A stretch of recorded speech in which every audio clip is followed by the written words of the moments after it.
जी हाँ, नमस्कार, सुप्रभात। स्वागत है आप सभी का संस्कृत बाई सागर सर इस यूट्यूब चैनल पर। क्या हालचाल हैं, कैसे हैं आप सब, कमेंट करके बताइएगा।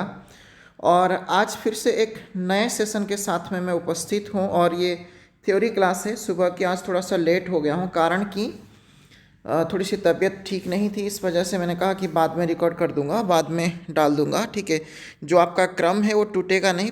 पूरा सिलेबस मैं आपको गारंटी दे रहा हूँ, पूरा सिलेबस कोई आपको देगा नहीं। इस तरह से मैं आपको, है ना, विद कंटेंट, वो भी आपको टेलीग्राम पे मतलब सारा पीडीएफ शेयर कर देता हूँ। संस्कृत बाय सागर सर इस नाम से टेलीग्राम ग्रुप है। अगर आप लोग ज्वाइन नहीं किए हैं तो ज्वाइन कर लीजिएगा। और अभी 150 सब्सक्राइबर की ज़रूरत है 10,000 पहुंचने में। अगर आप लोग सपोर्ट कर दें तो इस वीडियो को शेयर ज़रूर कर दीजिएगा, ठीक है। फिर जैसे ही 10 के हो जाएगा फिर मैं लाइव आऊँगा और आप लोगों से फिर से रूबरू होऊंगा, ठीक है। अपनी भावनाओं को व्यक्त करूँगा। तो स्टार्ट करते हैं आज के इस टॉपिक को। संधि भूमिका है। सबसे पहले देखिएगा, कॉम्पिटिटिव एग्जाम में मेन चीज़ क्या पूछता है कि संधि शब्द का लिंग क्या है, आपसे पूछता है, ठीक है। देखिएगा, संधि शब्द का लिंग है, संस्कृत में पुल्लिंग होता है, ये ध्यान रखिएगा, ठीक है। तो ये जो शब्द बना है सम उपसर्ग धा धातु और की प्रत्यय के योग से बना हुआ है। सम उपसर्ग है, धा धातु है और की प्रत्यय के योग से संधि शब्द बना है, ठीक है। और इस संधि शब्द का जो अर्थ होता है, इस अर्थ की अगर हम बात करें तो इसका शाब्दिक अर्थ क्या होगा, मेल, योग या फिर जोड़, इसका शाब्दिक अर्थ हो जाएगा।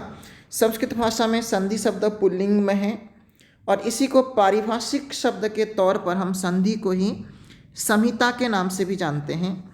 यह एक संज्ञा है जो परः सन्निकर्षः संहिता इस पाणिनीय सूत्र से होती है। परीक्षा में कई बार ये भी पूछ लिया जाता है कि संहिता संज्ञा किस सूत्र से होती है, ठीक है। तो परः सन्निकर्षः संहिता, ये यहाँ पर संहिता संज्ञा का विधान करता है। संहिता का मतलब होता है संधि ही, कि वर्णों के अत्यंत निकटता को हम क्या कहते हैं, संहिता कहते हैं, ठीक है ना। इसको नोट करिएगा। परिभाषा की बात करें तो देखिएगा, सन्निहितयोः वर्णयोः विकारेण अभिकारेण व योगः संधि, अर्थात अत्यंत समीप में रहने वाले वर्णों में विकार या अविकार से होने वाला जो योग होता है, जोड़ जो होता है, उसको हम संधि कहते हैं। ध्यान रखिएगा, ये केवल बोध के लिए है।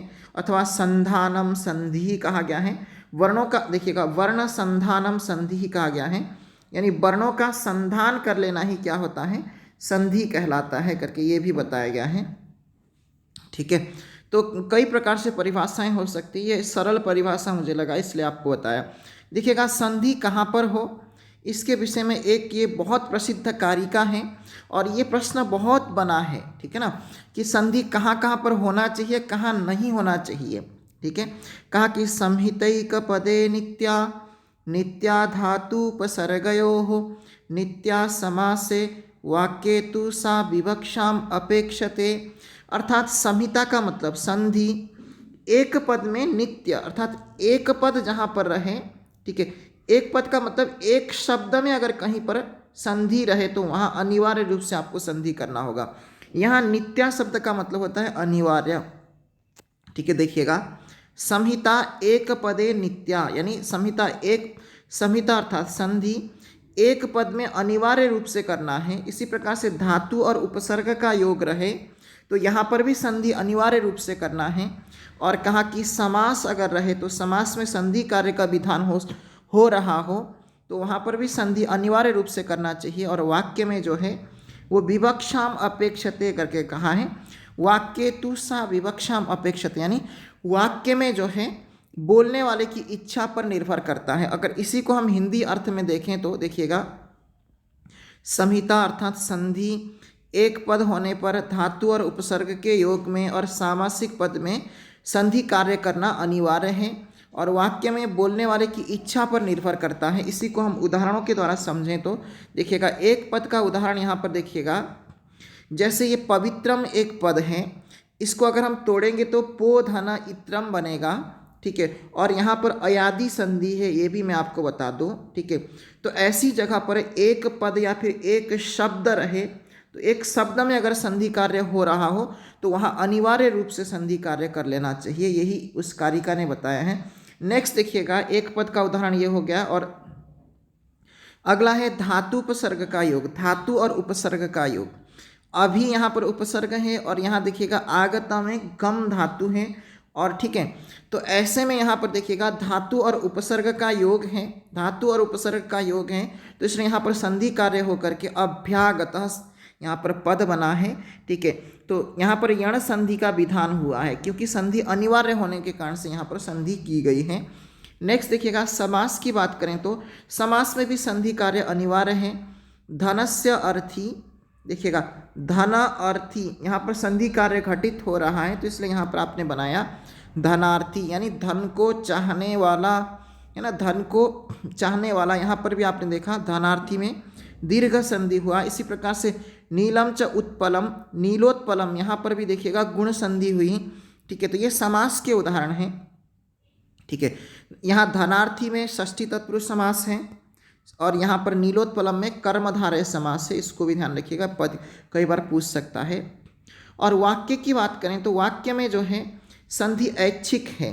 ठीक है ना, ऐच्छिक के तात्पर्य इच्छा पर डिपेंड करना, यानी इच्छा पर निर्भर रहना। ठीक है ना, तो यहाँ देखिएगा गच्छामि अहम, गच्छाम्य हम इस प्रकार से संधि युक्त भी बोल सकते हैं, और गच्छामि अहम एज इट इज भी यहाँ पर आप बोल सकते हैं, तो कोई अंतर नहीं है, ध्यान रखिएगा इस बात को। ठीक है, आगे बढ़ते हैं, थोड़ा सा और कुछ संधि से संबंधित सामान्य जानकारी लेना जरूरी आवश्यक है। संधि के अंतर्गत होने वाले कार्य क्या क्या हैं, इसको हम देखें तो लोप, यानी लोप का मतलब होता है वर्ण का हट जाना या फिर लुप्त हो जाना या फिर मिट जाना। देखिएगा पठ्यते एव, यहाँ पर देखिएगा संधि कार्य हो रहा है। ठीक है, अब यहाँ देखिएगा पठ्यते में एकार की मात्रा है, उसको यहाँ पर आपने संधि कार्य करने पर लोप किया गया है। ठीक है, इसी प्रकार से एषः गच्छति में यहाँ पर देखिएगा विसर्ग है, विसर्ग को यहाँ पर आपने हटा दिया। यहाँ देखिएगा वकार एवं विसर्ग लुप्त है यहाँ पर, तो ये इस प्रकार से यहाँ पर लोप कार्य होता है संधि में। और दूसरा है आगम। आगम का मतलब होता है किसी नए वर्ण का आ जाना, मित्रवत आगमः कहा गया है। ठीक है, यानी गृह और छादनम, ये इस प्रकार संधि युक्त यहाँ पर स्थिति बन रहा है, तो यहाँ पर देखिएगा च का आगमन हुआ है।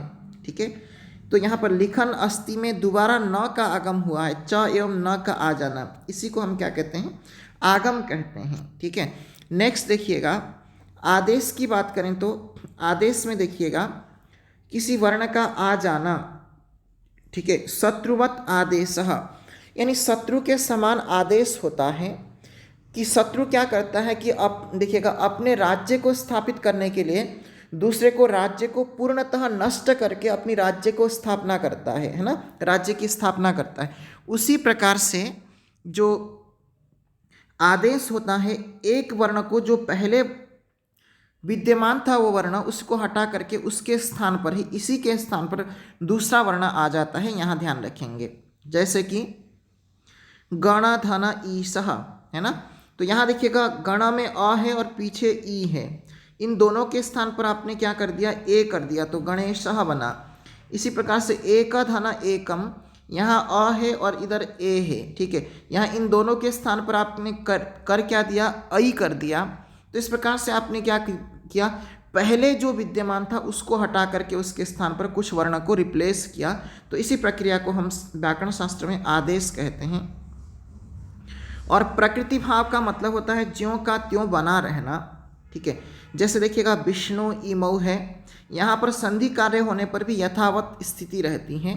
ठीक है, तो इसलिए आप देखते हो कि प्रकृति भाव संधि में यथावत स्थिति रहता है, ज्यों का त्यों बना रहता है। अब हम बात करते हैं संधि के भेद की। ठीक है, संधि के प्रकार कितने हैं, तो देखिएगा संधि 3 प्रकार के हैं संस्कृत व्याकरण में, स्वर संधि, व्यंजन संधि और विसर्ग संधि। स्वर संधि के अंतर्गत स्वर संधि को ही हम अच संधि के नाम से भी जानते हैं। किस नाम से, अच संधि के नाम से भी जानते हैं। व्यंजन संधि को हम हल संधि के नाम से जानते हैं, कई बार पूछ लेता है, ध्यान रखिएगा। अच संधि किसे कहते हैं, स्वर संधि को, हल संधि किसे कहते हैं, व्यंजन संधि को, और विसर्ग संधि। तो ये 3 प्रकार के संधियां हैं और इनके क्रमशः उदाहरण दिए गए हैं। देखिएगा जहाँ स्वर के बाद में स्वर होकर परिवर्तन हो उसको हम क्या कहते हैं, स्वर संधि कहते हैं या फिर अच संधि कहते हैं। जहाँ पर व्यंजन के बाद में, जहाँ पर व्यंजन के बाद में स्वर और व्यंजन आने पर जो परिवर्तन होता है, उस परिवर्तन को हम क्या कहते हैं? व्यंजन संधि कहते हैं। जहाँ पर विसर्ग का, ठीक है, ये विसर्ग का कई बार स के रूप में परिवर्तन होता है, कई बार रू के रूप में परिवर्तन होता है, कई बार ऊ के रूप में परिवर्तन होता है, कई बार लोप के रूप में परिवर्तन, यानी लोप यानी हट जाता है, ठीक है। तो ऐसे जो विसर्ग के कारण से जहाँ परिवर्तन देखा जाए, उस संधि को हम विसर्ग संधि कहते हैं। ये सामान्य भूमिका भाग था, इसमें इतना ही रखते हैं। और अगली जो क्लास होगी उसमें हम समस्त स्वर संधि को देखने का प्रयास करते हैं। समस्त स्वर संधि को हम देखेंगे अगली क्लास में, ठीक है। इसी तरह से विषय वस्तु आगे बढ़ता रहेगा, आप लोग पढ़ते रहिएगा, तैयारी करते रहिएगा। अगर आप लोग चैनल में नए हैं तो चैनल को सब्सक्राइब जरूर कर दीजिएगा। पीडीएफ अगर आप लोगों को चाहिए तो पीडीएफ के लिए आपको करना क्या है? संस्कृत बाय सागर सर, इसी नाम से, ठीक है, टेलीग्राम चैनल है, तो यहाँ पर आप लोग जुड़ेंगे। अभी के लिए फ़िलहाल इतना ही, फिर नेक्स्ट वीडियो में आप लोगों से मुलाकात होगी। तब तक के लिए स्वस्थ रहिएगा, सुरक्षित रहिएगा, अपना ध्यान रखिएगा। Bye bye.